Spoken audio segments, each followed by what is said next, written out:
In this video, I'm going to show you how to draw interesting shapes, and it's all in my book, The Art Instruction Course, where the Kindle is only $5.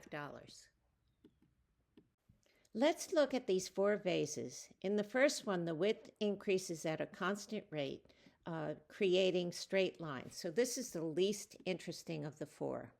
The second one is better because it increasingly expands, suggesting overflowing or reaching out. The third one expands, but then it stops its expansion and becomes a straight line, becoming rather pedestrian looking. And the final one increases and then contracts and then slows its contraction and ends with straight lines. So it's the most varied of the four. These are convex shapes, and this is a concave shape. And the way I remember it is concave is like caving in. So the convex shapes are used for churches because they look lofty, expanding, reaching upward, pushing out. This is the Roman church, the Gothic church, and the Oriental. Now, if we were just looking at these as lines, I think you would agree that the Oriental one is the most interesting because it expands, it contracts, and then slows down the contraction to a point.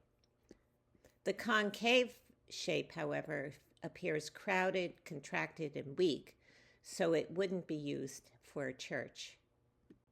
When you draw lines, you want to vary the spacing, height, and width. So this one is very uninteresting.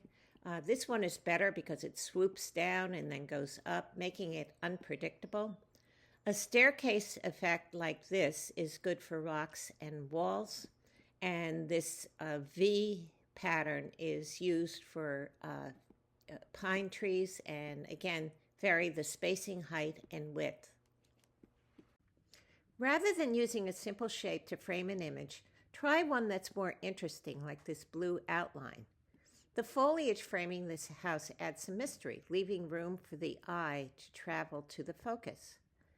Such a line shouldn't be so elaborate that it takes attention away from the focus. And I think this one's quite acceptable because it's natural and understandable with soft edges from the trees. And its distance from the edges varies. It forms a crude triangle with the house at the apex. The contour shouldn't hide the subject beyond recognition, and I think this is enough of the house is shown so that the image is readable. Before we get into shapes, I just want to discuss the reciprocal relationship between the figure and the ground or the background. So how do we know which one is the figure? In this first one, both the red and white shapes occupy the same amount of space. So we read the white area as the figure because it's aligned vertically and horizontally. In the second one, the white area is smaller, so it becomes the figure. Here, the white area is convex or pushing out, so it becomes the figure, and the red part is the ground. And here, in the last case, the white part protrudes out, so it becomes the figure. Here are some other criteria to distinguish between the figure and the ground. If it has a large base, it becomes the figure. If it occupies the lower region of the image, then it is the figure. If it's small, near the middle, and looks like a thing, this one looks like a flower, then it becomes the figure. And if it's complex and continuous, then this white area is the figure. So let's use the criteria for figures that I just discussed and apply it to Rubin's vase and see why it's ambiguous. I'm sure you know this. These two look like faces, and the middle looks like a white vase.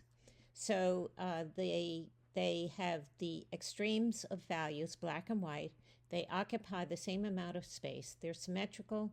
They both have concave and convex edges, and there are no details, depth, clues, textures, or colors, and neither one is above the other.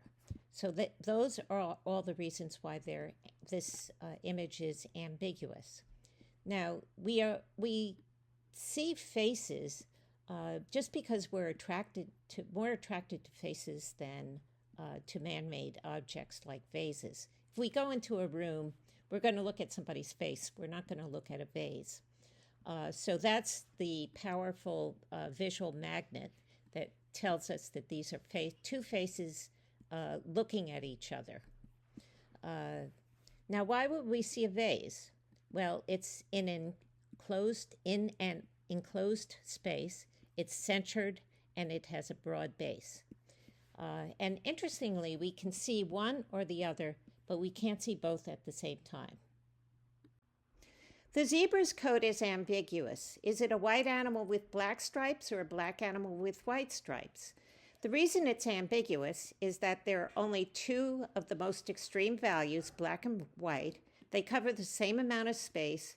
The shapes are similar, both concave and convex, so neither one looks like the figure. Now, you wouldn't appreciate that this is the terminator between the light area and the shade. You don't see it because you mainly see these stripes. So the stripes flatten the form because it overcomes shading.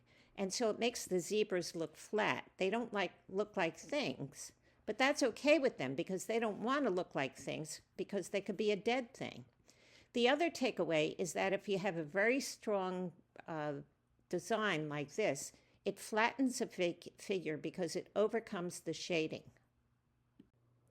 This picture shows an oak tree with sky holes, and the tree is the positive space and the sky holes are the negative space. If the sky holes are round, then the trees are round. If the sky holes are straight, then the tree in that area is straight. And one should dominate. So here the tree dominates. Some artists suggest drawing negative shapes because we don't have any preconceived notion as to how they should look. If we drew trees, we tend to try to draw little leaves rather than the shape. I included a couple of my pictures here so we can talk about negative shapes. They should vary in size and shape, and one should dominate, like this one dominates in this monkey picture. And combine small shapes into a few large ones because you don't want a spotty appearance. You want them to be simple so they don't steal the show. And think of them as abstract forms to copy. We tend to draw them more accurately than positive shapes because we don't superimpose what we expect to see. And each negative shape begets more of its kind. So straight-edged negative shapes produce straight-edged positive shapes. And then we don't want them to look like figures. So they tend to be on the edges. They aren't at the base. They should be simple and they shouldn't look like a thing. In my next video, I'm going to describe more about interesting shapes. And please remember to subscribe.